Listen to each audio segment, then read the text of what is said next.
I'm Terry Brock with terrybrock.com, reporting for Business Journals. Today's world is international and global with rich opportunities more than ever. But part of the challenge we have today is there's still that language barrier. And you want to be able to connect with people in a way that they understand you very well and feel comfortable to do business with you.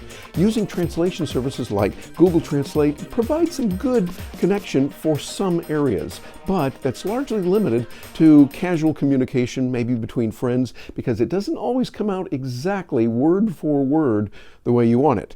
There's a service that I just discovered I wanted to share with you called LinguLinx, and they provide people that are going to do the translation that are, this is important, in country. That means they know the differences and the nuances between words even with the same language. Like, for example, within the United Kingdom, Britain and the United States and Australia, there's going to be some differences in nuances in words that can make all the difference between your communication succeeding and not. Join me for this interview with Colin Melanson. He's a business development specialist with LinguLinx, and he explained in beautiful detail how this can work for you. You want to look into this and examine ways that you can go beyond your own country and be able to expand your market globally and reach some of those people that really want your services. Join us now with Colin Melanson and LinguLinx. Today's business is international and tied in with many other countries and cultures more than ever before. Your business can succeed enormously by thinking beyond your initial country of operation. Even if you're only operating in one country, you can tap into markets. But to do that effectively, you need to communicate. And that means communicating professionally and accurately. To do that very well today, many people are trying to use technologies that are out there. We know Google Translate has some wonderful technology, but it's at best about 40% accurate. When you're getting into translation for business purposes, usually, and I would say for anything serious business, always, you want to go with some professional translation services. A person joining us today for that is Colin Melanson. He is a business development specialist that helps their clients there at LinguLinx take on new projects and reach into new markets. Colin, thank you very much for joining us today. Oh, thank you, Terry. Happy to be part of this. Now, you're talking to us from your offices there in Troy, New York, and I understand you have at LinguLinx, you've got a lot of people there that are helping to translate. Tell us a little bit about the kind of work that you do. Sure. So our main bread and butter is document translation services. So we help companies translate in their legal contracts, marketing materials, their websites, user manuals, product packaging into foreign languages. Currently have resources in over 200 languages. We utilize in-country, native-speaking human translators to perform the translations. 2015, we did 203 languages. Oh, very good. 203 languages. That's a little bit more than I can speak. And, me as well. Well, I want to look at this from a point of view of business because I believe for a long time, and have talked about in my seminars and the writing that I do, the importance of thinking internationally. Sure. Thinking in terms of beyond your country, and particularly in today's environment, because our world is much more linked together internationally than ever before. And I see that as some real opportunities. From your point of view, how have you seen companies been able to increase their bottom line by thinking internationally, by being able to do business in other countries? Yeah, translating your website just in Spanish and Chinese opens you up to billions of additional users, as if you're better than if your website was just in English. So even utilizing Spanish for your US-based company that is only in the US really opens you up to millions of more users. And it's something that is cost-effective and not very time-consuming, that a lot of companies don't understand how beneficial it actually really is to be speaking in your consumers and your clients' native tongue. Yeah, I think that would be very important. Now, you said to communicate. Do you handle text as well as voice communication and translation? Yes, absolutely. Anything communications related, we have our fingertips on. So could that be, for instance, we're using Zoom right now to do this recording on this. If I was speaking a different language than English and you're speaking English, could you, if let's say I'm speaking Urdu, and so we could bring in a person who speaks Urdu on the screen, and they might be right in Pakistan. Yeah, absolutely. Right there speaking. Is that a kind of a scenario of how you would do this? Yeah, we do offer on-demand interpretation. It's available in over 200 languages. It's available 24/7. You basically dial into a 1-800 number, and they'll connect you within 30 seconds to a real-time interpreter that can handle your communication needs. Oh, very good. Can that be done with video as well? Oh, yes, Like absolutely. Skype or Zoom or something like that? Yep. Any and all platforms. Oh, excellent. Because it would seem like, and you're the expert on this, it would seem like it would be good and even better to use video, because when we are in it, I find in myself, when I'm in an environment where I don't speak the native language, I'm using a lot more body language, and I'm pointing, I'm doing Sure. this kind of thing, whatever we can. And it would seem like, yeah, you are going to probably communicate a little better if you can actually see the person as well as hear them. Would that be correct?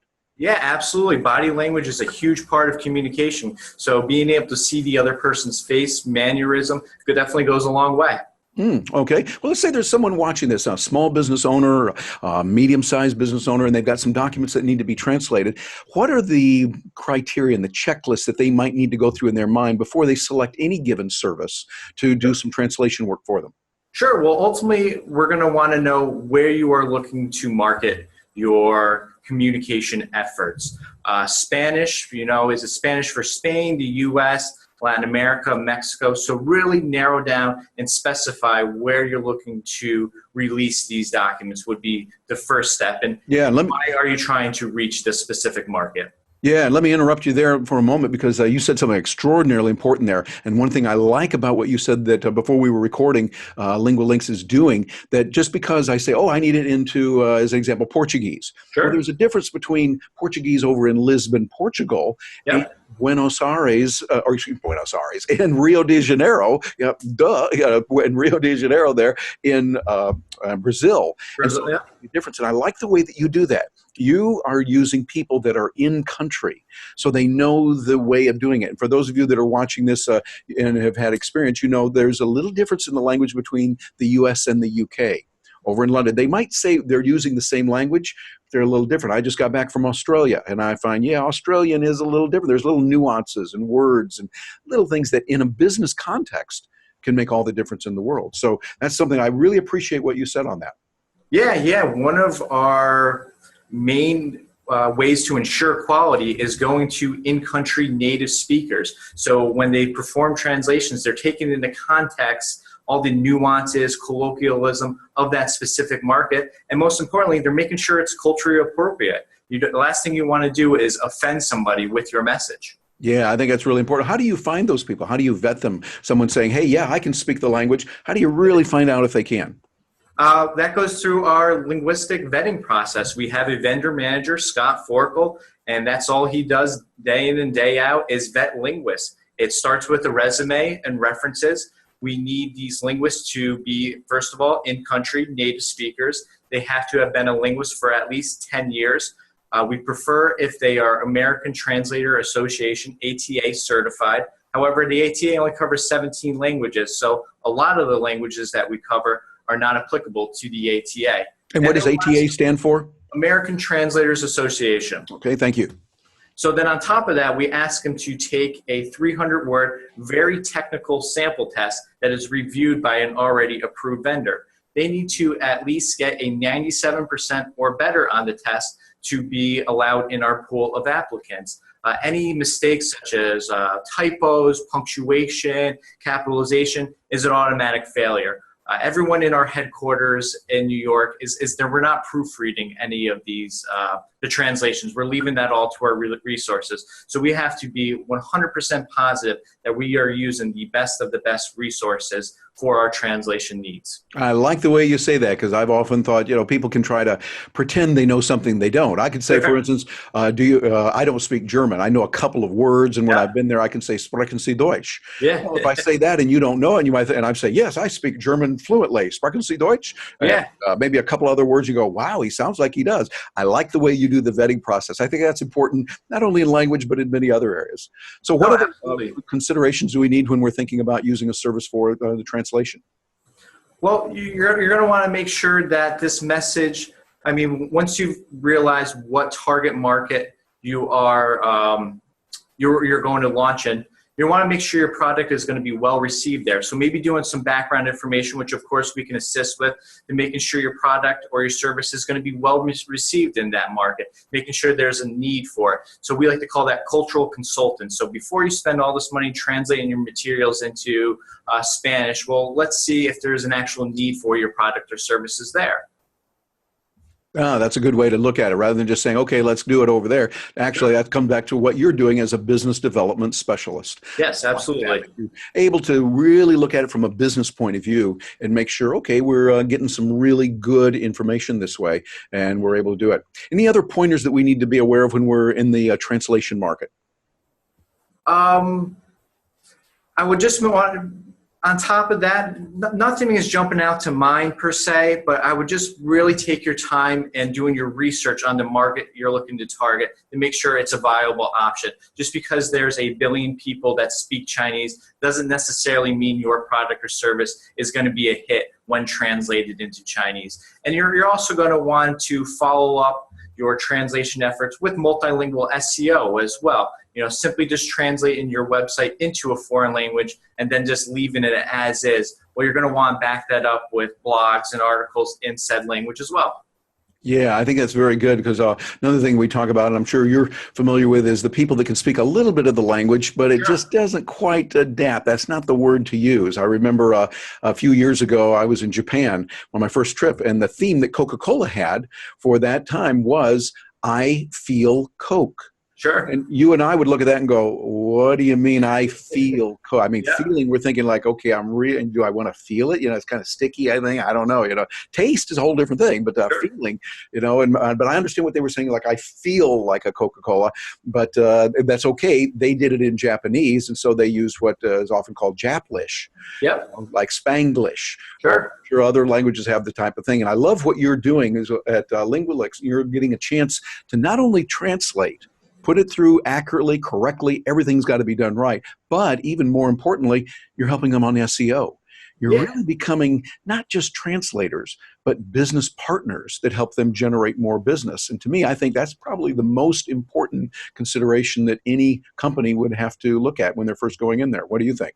Yeah, I agree. And you want to make sure that you have the customer service and customer support to support these foreign languages as well. So you release your website in Spanish, but now you got to know that people speaking Spanish are going to be contacting you with their questions. So you want to make sure you can be able to field those questions and then communicate further within their native language.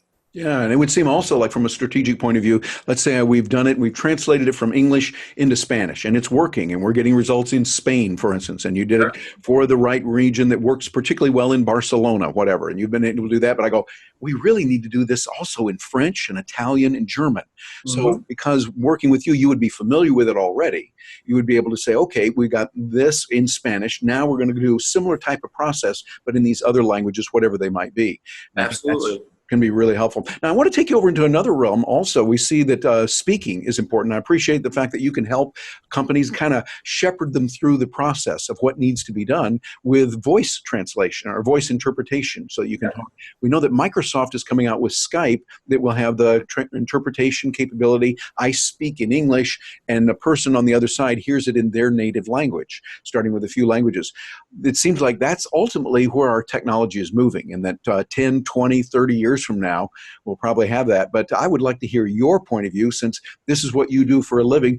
What's it like now? Where are we going, and how soon do you think it'll be before we get there where it's just natural and actually people like you would not even be in business? Sure. I mean, right now there are hundreds of companies out there pushing out machine translation services. Google Translate obviously being one of the most popular. However, they are just a straight word-for-word translations. They don't take into content, nuances, colloquialism. They are simply just translating one word into another. So at this time, I don't see that viable a future for it. I think there's always going to be a critical need for that human element. Especially today with so much technology changing, some of our more technical translations, you're translating a medical device product that is going into 20-some languages that could ultimately affect whether somebody lives or dies. You're going to want to make sure that somebody with experience translating that content is actually— That would be a good idea.